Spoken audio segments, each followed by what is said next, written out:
Football Universe. Indonesia kalah 4-0 di final AFF Cup leg pertama dari Thailand.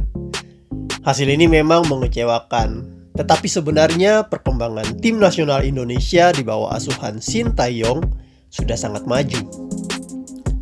Please like, komen, share, dan subscribe channel ini jika cerita-cerita sepak bola kami bermanfaat. Thailand sudah pasti 99% akan memenangkan AFF Cup tahun ini. Kemenangan 4-0 di leg pertama mungkin akan terasa sangat berat untuk kita bisa membalikan keadaan di leg kedua. Tetapi masih ada 1%. Hal itu mungkin saja. Tetapi yang lebih penting adalah di leg kedua nanti dapat kita manfaatkan untuk belajar. Thailand levelnya di atas kita. Kita harus akui itu. Indonesia harus banyak belajar dari permainan mereka. Pemain-pemain muda kita dapat diajarkan bagaimana melakukan teknik yang benar. Kemudian mereka juga dapat diajarkan untuk melatih mental dalam kondisi tertinggal. Apakah mereka masih sangat kuat atau permainan mereka akan terganggu karena merasa bahwa mereka sudah kalah. Apapun hasilnya di leg kedua nanti tidak jadi masalah. Karena masuk final saja Indonesia sebenarnya sudah melakukan satu hal penting, yaitu pembuktian bahwa kita bisa bangkit dan sepak bola kita bisa akan terus maju dan berkembang. Satu sosok yang penting untuk kita cermati adalah pelatih Sintayong. Pelatih ini telah berbuat lebih dari apa yang kita harapkan. Dia telah membentuk tim dalam waktu singkat, dan yang lebih penting lagi, tim yang dia bentuk terdiri dari anak-anak muda yang usianya masih di bawah 25 tahun. Rata-rata usia mereka memang mencengangkan. Bahkan sampai publik sepak bola Thailand, Malaysia, Vietnam sampai terkaget-kaget melihat skuad Indonesia yang turun dengan usia muda. Tetapi usia muda ini menjadi salah satu taktik Sintayong sebenarnya. Dia ingin memoles sepak bola Indonesia menjadi lebih baik di kemudian hari. Oleh karena itu makanya dia pilih pemain-pemain muda yang masih bisa dia bentuk sedini mungkin.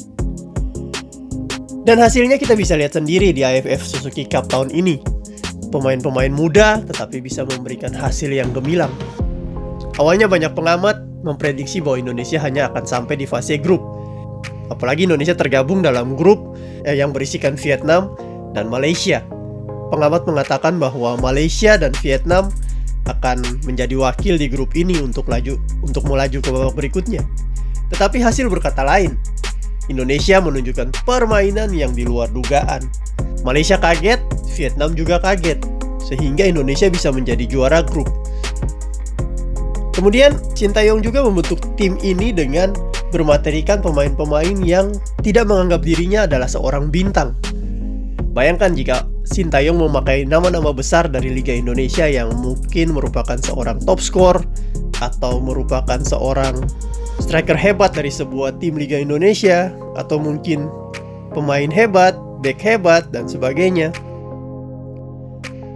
Dia cenderung mengambil pemain-pemain yang dia lihat punya potensi besar, sehingga pemain-pemain muda yang kebanyakan dia pilih. Pemain-pemain muda ini mungkin tidak mendapatkan tempat di timnya sebagai starter, tetapi di tim nasional mereka bisa berbicara banyak. Tujuan utama dari Sintayong memilih pemain yang tidak menganggap dirinya bintang adalah agar mereka bisa bermain sebagai sebuah tim.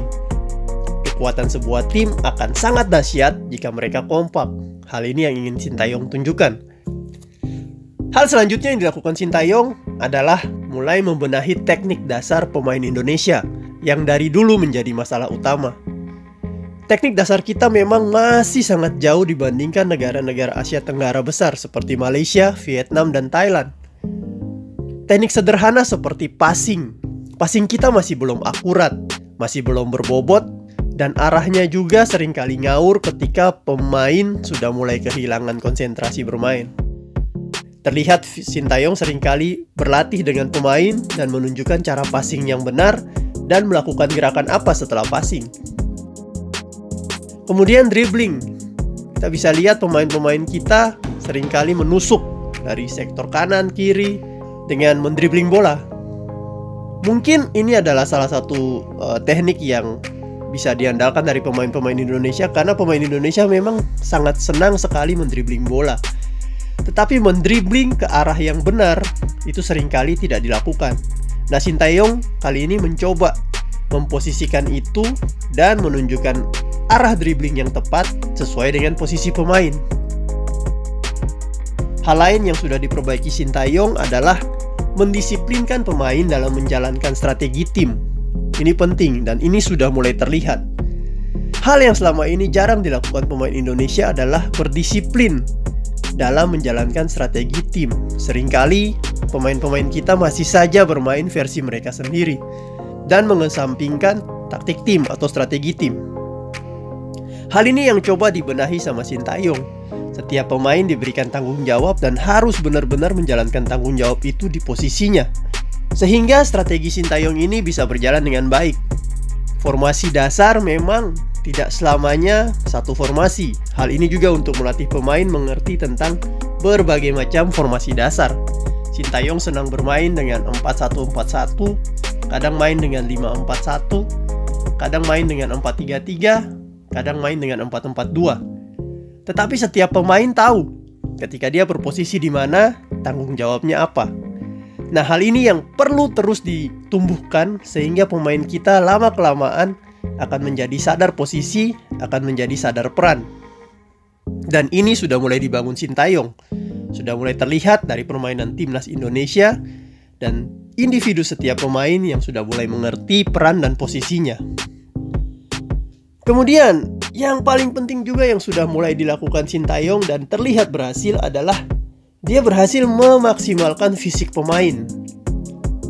Fisik selalu menjadi masalah utama dari pemain-pemain sepak bola Indonesia. Kita tahu sendiri, 45 menit pertama masih on fire, masuk ke babak kedua 50, menit 50, menit 60, mulai mengalami penurunan, dan kemudian semakin banyak pemain yang hanya berjalan, tangan di pinggang, dan berteriak kepada temannya untuk menjalankan perannya. Pemain Indonesia sangat lemah di masalah fisik. Kita semua tahu, sehingga gol-gol lawan seringkali terjadi di menit 70, 80, 90. Sintayong melakukan perubahan besar untuk hal ini. Bisa kita lihat sendiri fisik anak-anak muda pasukan Sintayong di AFF Cup 2021 ini sangat prima. Mereka mampu berlari 90 menit bahkan lebih. Mereka mampu konsentrasi penuh terhadap permainan dan mereka mampu menunjukkan kualitas pemain yang tidak dipengaruhi oleh faktor fisik. Hal ini karena pola latihan Sintayong yang benar-benar tertata. Dia mendatangkan pelatih fisik dari Korea Selatan untuk benar-benar melatih fisik pemain-pemain Indonesia. Dia juga menjaga makanan dan asupan gizi pemain yang diatur hampir setiap waktu. Dia juga menaikkan massa otot tiap pemain. Dan yang terpenting, semua hal yang berhubungan dengan fisik dilatih dengan sangat baik. Hal berikutnya yang dilakukan Sintayong adalah dia mulai memperbaiki mental pemain. Seperti kita ketahui, mental pemain Indonesia biasanya tidak terlalu baik. Mental juara tidak ada, mental rusuh seringkali ada. Nah, ini yang diperbaiki Sintayong. Sintayong mulai memperbaiki mental kita, mental pemain-pemain kita, mulai dari pemain-pemain muda kita. Sehingga di lapangan mereka benar-benar fight dan ingin benar-benar mendapatkan hasil maksimal. Walaupun kita sudah kebobolan 1 gol, tetapi mereka akan kembali untuk berusaha menyamakan gol tersebut atau bahkan memenangkan pertandingan. Mental seperti ini perlu terus ditumbuhkan sehingga pemain-pemain bisa fight dengan tulus dan mendapatkan hasil maksimal.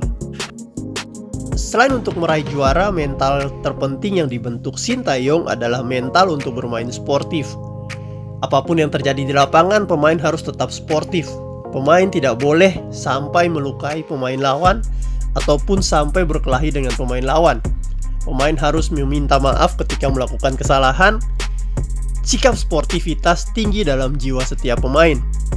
Apalagi pemain-pemain muda kita yang masih berkembang jauh ke depan. Bayangkan jika kita bisa bermain dengan sportif, dengan mental juara, kita akan mendapatkan hasil yang sangat luar biasa. Selain mental, hal terpenting terakhir yang dibentuk Sintayong dari tim Indonesia adalah kepintaran pemain dalam membuat keputusan.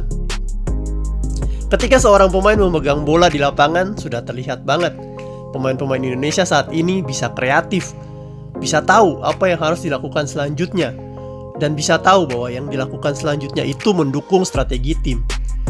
Nah, hal ini yang sangat jarang dimiliki oleh pemain Indonesia. Terkadang untuk membuat satu keputusan, pemain Indonesia masih sangat bingung di lapangan.